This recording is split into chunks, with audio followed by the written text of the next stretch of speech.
Lecture du livre de Qoéleth. Vanité des vanités, disait Qoéleth. Vanité des vanités, tout est vanité. Un homme s'est donné de la peine, il est avisé, il s'y connaissait, il a réussi. Et voilà qu'il doit laisser son bien à quelqu'un qui ne s'est donné aucune peine. Cela aussi n'est que vanité, c'est un grand mal.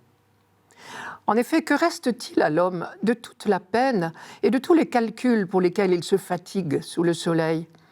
Tous ses jours sont autant de souffrances, ses occupations sont autant de tourments. Même la nuit, son cœur n'a pas de repos. Cela aussi n'est que vanité. Vanité des vanités, tout est vanité. Ce sont les premiers mots de notre texte d'aujourd'hui, mais aussi les tout premiers mots du livre de l'Ecclésiaste ou Qoéleth, et aussi peut-être ce qui le résume le mieux. Le mot « vanité » ici n'a pas de connotation morale. Une traduction plus littérale d'ailleurs de l'hébreu serait « buée » de buée. Quelque chose d'évanescent. Qui peut se vanter de retenir une buée entre ses doigts ? Et une autre expression à peu près synonyme que l'auteur affectionne est « poursuite de vent ». Traduisez tout sur terre, tout ce à quoi nous dédions nos pensées, nos rêves, nos forces, nos activités, notre temps, tout n'est qu'éphémère, provisoire, passager. Tout, oui, tout, ou presque. Tout sauf une seule chose au monde, vous devinez. Laquelle ? L'auteur laisse planer le suspense très longtemps. À la fin de son livre, seulement à la fin, il dira ce que vous avez deviné. Quelle est la seule chose importante au monde ? La recherche de Dieu, évidemment. Quand l'auteur livre enfin son secret, on comprend alors qu'il ne nous a pas délivré une méditation philosophique désabusée, mais en réalité, c'était une prédication musclée, dite à mots couverts. En attendant, il décrit de mille et une manières les multiples activités des hommes comme autant d'efforts, en fin de compte, inutiles, poursuite de vent, efforts dérisoires pour retenir des buées entre nos doigts. Pour appuyer son propos, il a choisi de faire parler l'un des grands de ce monde, le roi Salomon en personne. Probablement parce qu'il lui paraît bien représentatif. Homme de désir, homme de pouvoir, homme couronné de gloire, mais d'une gloire sans lendemain. Car la vie de Salomon a connu plusieurs périodes très différentes. Avant son accession au trône, nous ne savons rien de lui, sinon son féroce appétit pour arriver au pouvoir. Une fois roi, il fut dans un premier temps admirable de sagesse et d'humilité. Et en revanche, à la fin de sa vie, il tomba dans de grandes erreurs. L'idolâtrie, le goût de la richesse reprirent le dessus. Notre auteur, Qoéleth, trouve évidemment ici grande matière à méditation. Et dans son livre, il fait parler Salomon comme s'il faisait le bilan de son règne. Règne de puissance et de richesse. Vous vous rappelez Jésus qui parlait de lui en disant « Salomon dans toute sa gloire ». Sa sagesse et ses grands travaux ont subjugué les puissants et les sages de son temps. Il a profité de tous les plaisirs de la vie. Mais chacun sait aussi l'échec final de son règne. Roboam, son fils, s'avère incapable de mener une sage politique. Le royaume se déchire. Pire, l'idolâtrie reprend le dessus. En peu d'années, la gloire de Salomon a disparu. Et notre auteur peut écrire en pensant à lui « Un homme s'est donné de la peine. Il était avisé, il s'y connaissait, il a réussi. Et voilà qu'il doit laisser son bien à quelqu'un qui ne s'est donné aucune peine. Que reste-t-il » Et c'est le grand roi Salomon qui parle, celui que beaucoup ont envié. Finalement, insinue Qoéleth, il n'y avait pas de quoi. Je cite, « Moi, je déteste tout le travail que j'ai fait sous le soleil et que j'abandonnerai à l'homme qui me succédera. Qui sait s'il sera sage ou insensé ?» Et c'est à la lumière de cette expérience que Qoéleth regarde la vie sur cette terre. Tout n'est que vanité. Plusieurs psaumes disaient d'ailleurs des choses semblables. Je cite, « L'homme, ses jours sont comme l'herbe. Il fleurit comme la fleur des champs. Que le vent passe, elle n'est plus. Et la place où elle était l'a oubliée. » Psaume 103. Et devant cet apparent pessimisme, on peut se demander, et on ne serait pas les premiers, pourquoi Qoéleth a été retenu dans le canon des Écritures. Mais en réalité, il y a sous cette apparente désespérance un véritable langage de foi. Dieu est notre Créateur, lui seul connaît tous les mystères. Toute recherche de bonheur en dehors de lui est vaine, lui seul détient les clés de la vraie sagesse. Et en définitive, même si nous ne comprenons pas les mystères de l'existence, nous savons que tout est don de Dieu. Et donc, à travers le pessimisme apparent de Qoéleth, apparaissent des raies de lumière. La foi en Dieu est sous-jacente, l'horizon n'est pas bouché. Et la seule vraie valeur au monde, celle qui ne décevra pas, c'est la foi, justement, ou la sagesse qui est abandon dans les mains de Dieu. Je cite, « Les justes, les sages et leurs travaux sont dans les mains de Dieu ». C'est dans ce livre de Qoéleth, chapitre 9. Ou encore, Dieu donne à l'homme qui lui plaît sagesse, science et joie. Et bien sûr, la morale de l'histoire, c'est qu'il faut pratiquer les commandements de Dieu, c'est le seul chemin du bonheur. Je cite encore, « Celui qui observe le commandement ne connaîtra rien de mauvais ». Pour finir, le fin mot de la sagesse, la vraie, celle que Dieu seul peut donner, c'est l'humilité, celle qui consiste à vivre tout simplement notre vie telle qu'elle est, toute petite en définitive, comme un cadeau de Dieu. Tout homme qui mange et boit et goûte au bonheur et en tout son travail, c'est là un don de Dieu. C'est encore Qoéleth. Au fond, en se mettant à la place de Salomon, qui est supposé ici faire le bilan de sa vie, c'est Qoéleth lui-même qui va jusqu'au bout de la sagesse, là où le grand roi Salomon aurait dû aller.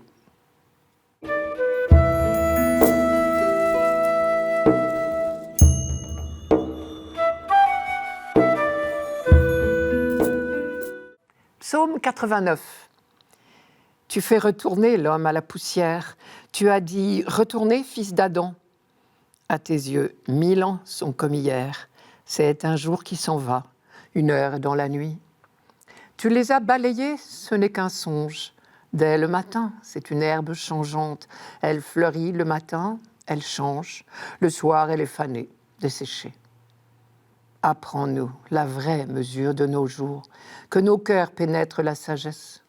Reviens, Seigneur, pourquoi tarder? Ravise-toi par égard pour tes serviteurs. Rassasie-nous de ton amour au matin, que nous passions nos jours dans la joie et les chants. Que vienne sur nous la douceur du Seigneur notre Dieu. Consolide pour nous l'ouvrage de nos mains. Nous sommes très probablement dans le cadre d'une cérémonie de demande de pardon au temple de Jérusalem après l'exil à Babylone. Je dis ça parce que la prière « Reviens Seigneur, pourquoi tarder? Ravise-toi par égard pour tes serviteurs » est une formule typique d'une liturgie pénitentielle. Et d'ailleurs, la phrase qui a été traduite par « Pourquoi tarder ?» en hébreu, c'est littéralement « Jusque à quand ?» Sous-entendu, hâte-toi de nous sauver de cette condition d'homme pécheur qui nous colle à la peau, dans laquelle nous sommes englués. Ce psaume est donc une prière pour demander la conversion. Apprends-nous la vraie mesure de nos jours, que nos cœurs pénètrent la sagesse. La conversion, ce serait de vivre selon la sagesse de Dieu, de connaître enfin la vraie mesure de nos jours, c'est-à-dire une saine lucidité sur notre condition d'hommes éphémères, nés sans savoir pourquoi, destinés à mourir sans pouvoir même le prévoir. C'est bien notre destin, et c'est le sens des premiers versets que nous avons lus. Tu fais retourner l'homme à la poussière.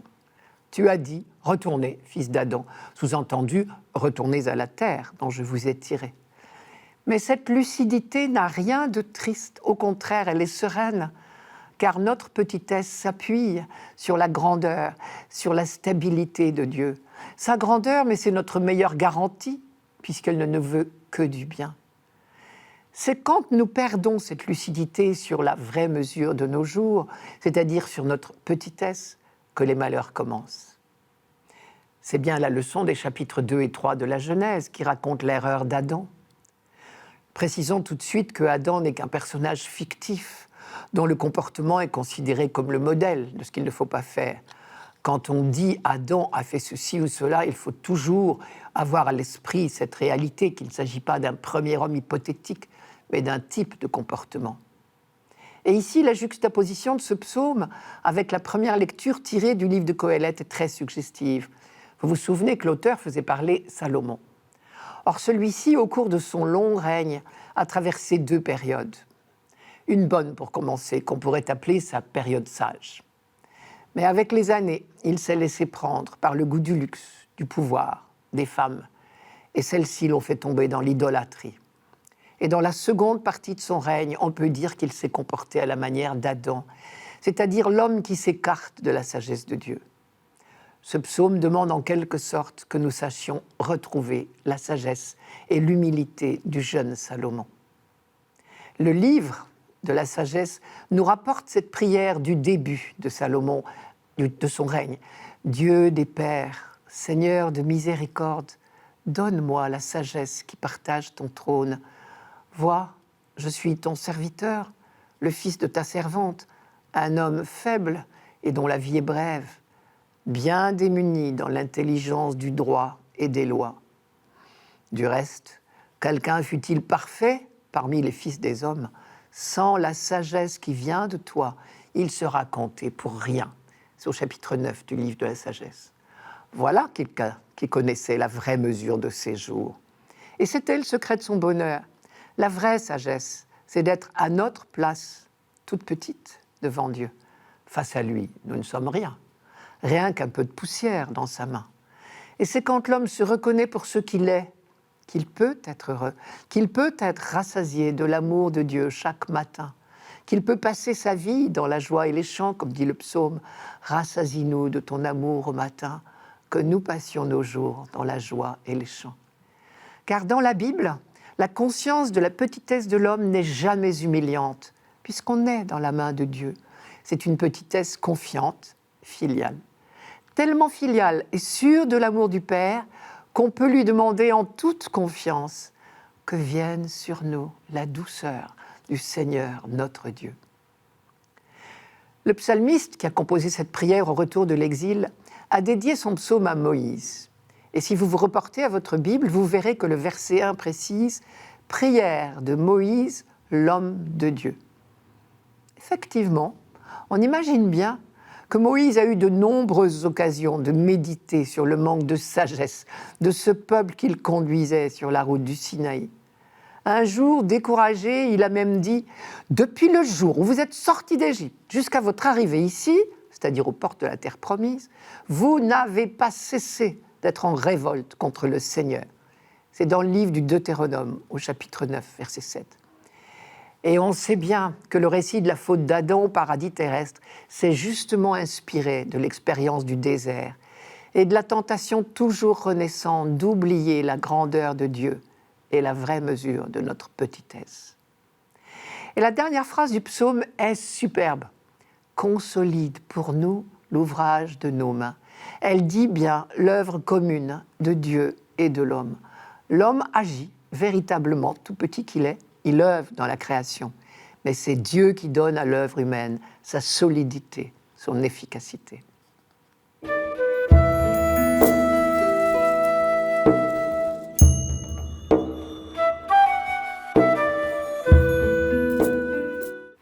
Lecture de la lettre de saint Paul apôtre aux Colossiens.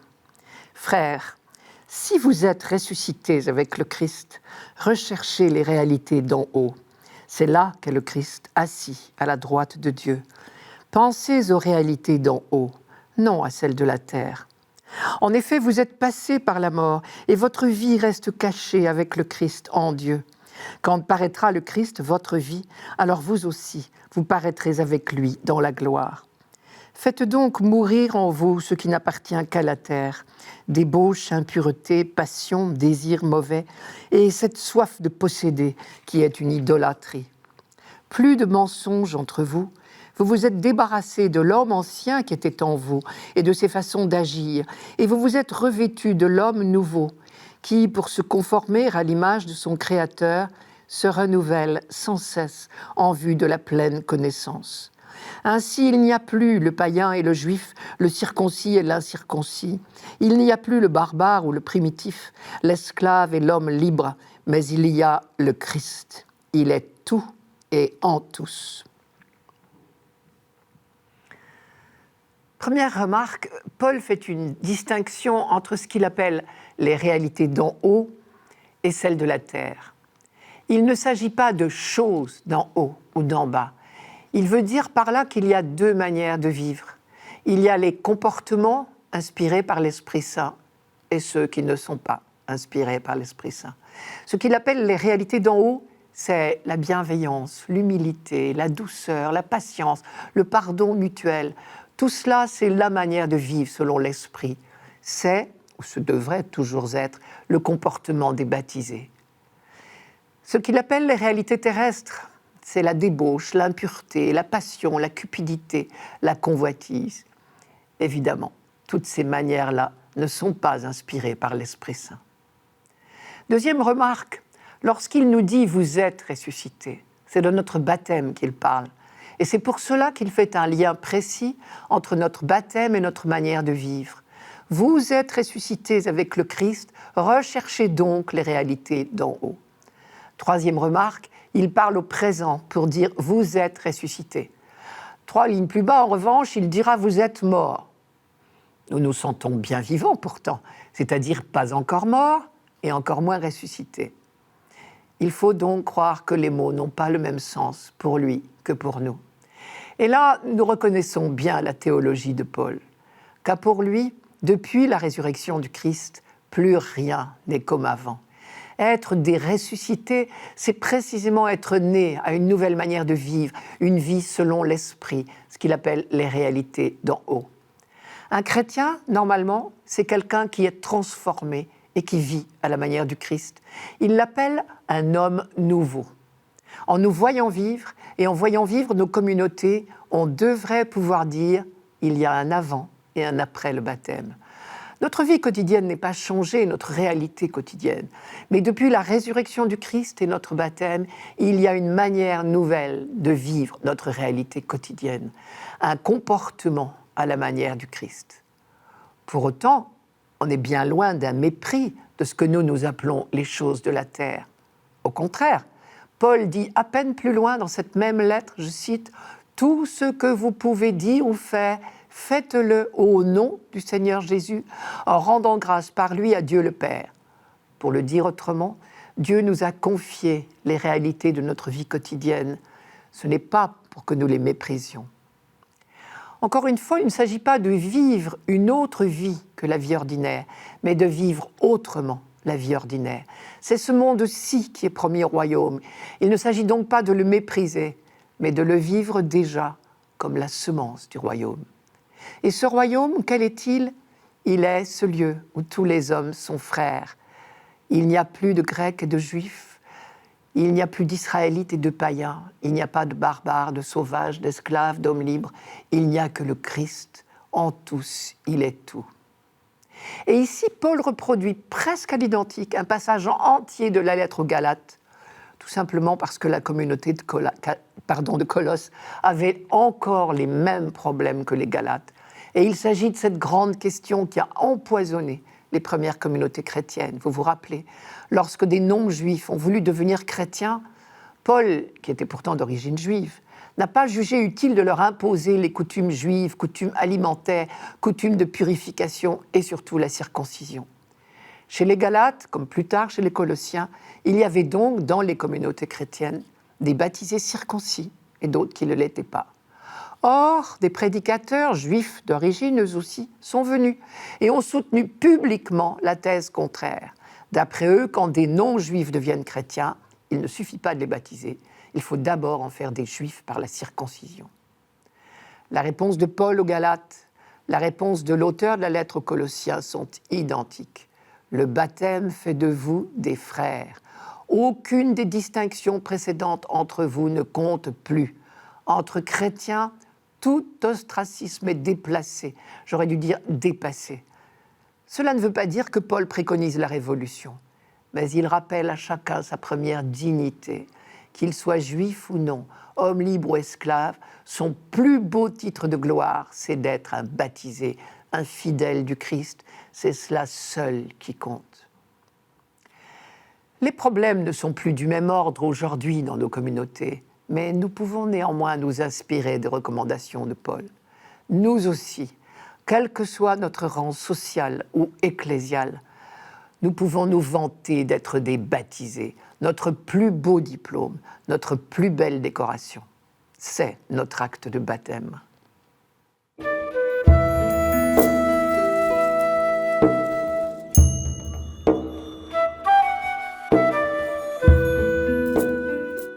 Évangile de Jésus-Christ selon saint Luc. En ce temps-là, du milieu de la foule, quelqu'un demanda à Jésus « Maître, dis à mon frère de partager avec moi notre héritage. » Jésus lui répondit « Homme, qui donc m'a établi pour être votre juge ou l'arbitre de vos partages ?» Puis, s'adressant à tous, « Gardez-vous bien de toute avidité, car la vie de quelqu'un, même dans l'abondance, ne dépend pas de ce qu'il possède. » Et il leur dit cette parabole. Il y avait un homme riche dont le domaine avait bien rapporté. Il se demandait « Que vais-je faire ? Car je n'ai pas de place pour mettre ma récolte. » Puis il se dit « Voici ce que je vais faire. Je vais démolir mes greniers, j'en construirai de plus grands et j'y mettrai tout mon blé et tous mes biens. Alors je me dirai à moi-même « Te voilà donc avec de nombreux biens à ta disposition pour de nombreuses années. Repose-toi, mange, bois, jouis de l'existence. » Mais Dieu lui dit « Tu es fou. Cette nuit même, on va te redemander ta vie, et ce que tu auras accumulé, qui l'aura ? Voilà ce qui arrive à celui qui amasse pour lui-même, au lieu d'être riche en vue de Dieu. »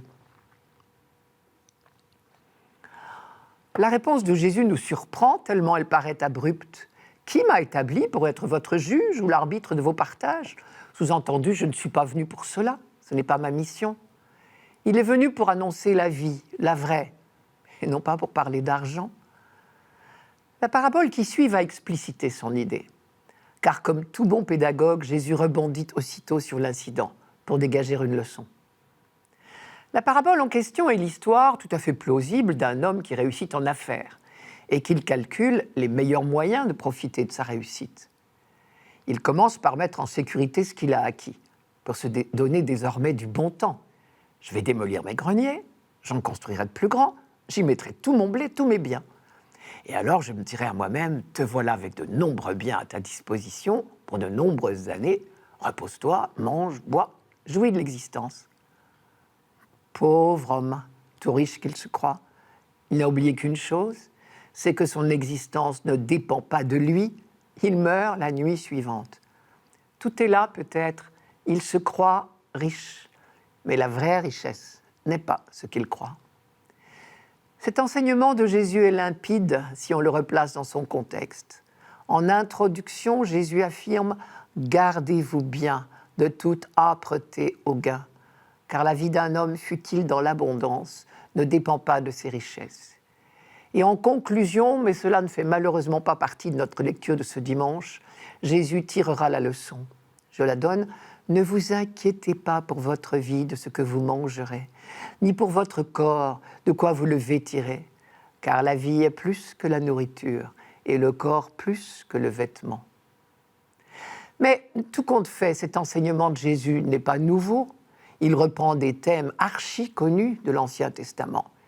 Par exemple, Ben Sirac, déjà, disait fort bien « Tel est riche à force d'attention et d'économie. Ben voici quel sera son salaire. Quand il se dit « j'ai trouvé le repos, maintenant je vais manger de mes propres biens », il ne sait pas combien de temps s'écoulera, puis il laissera ses biens à d'autres et il mourra. Et le livre de Job répète en écho « Nu, je suis sorti du ventre de ma mère, et nu, j'y retournerai. » Vous savez d'ailleurs qu'aujourd'hui encore, cette phrase est répétée en Israël à chaque enterrement.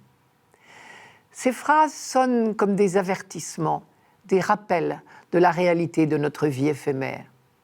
Sur ce sujet, le prophète Isaïe était plein de véhémence lorsqu'il reprochait au peuple de Jérusalem de s'étourdir dans le plaisir sous prétexte que la vie est courte. Je cite Isaïe. « On tue les bœufs, on égorge les moutons, on mange de la viande, on boit du vin, on mange, on boit, car demain nous mourrons. » Jésus qualifie cette conduite d'insensée. Dans la parabole, c'est Dieu qui dit à l'homme, qui fait des plans sur sa richesse, « Tu es fou, cette nuit même, on va te redemander ta vie. Est-ce que tu auras accumulé? Qui l'aura ?»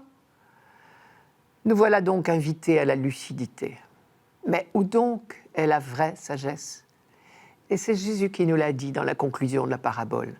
Voilà ce qui arrive à celui qui amasse pour lui-même au lieu d'être riche en vue de Dieu. Ici, Jésus nous indique la bonne attitude, chercher à être riche en vue de Dieu. On retrouve ici un enseignement habituel de Jésus sur l'unique trésor que nous devons rechercher, celui qui est dans les cieux. Car en vue de Dieu pourrait aussi être traduit vers Dieu ou selon les vues de Dieu ou même au bénéfice du royaume de Dieu. Cela suppose au moins deux choses. Premièrement, ne jamais oublier que les richesses viennent de lui. Deuxièmement, se rappeler en toutes circonstances que les richesses continuent à appartenir à Dieu et qu'il nous en confie la gestion pour que nous les fassions fructifier au profit de tous ses enfants. Nous avons donc ici de la part de Jésus non pas une leçon de philosophie sur les richesses de ce monde, mais une prédication sur l'urgence de mettre toutes nos richesses, de toutes sortes, au service du royaume de Dieu. Oui, la vie est courte, mais justement, dépêchons-nous de la mettre à profit. Si la nouvelle de l'Évangile est bonne, alors il y a urgence.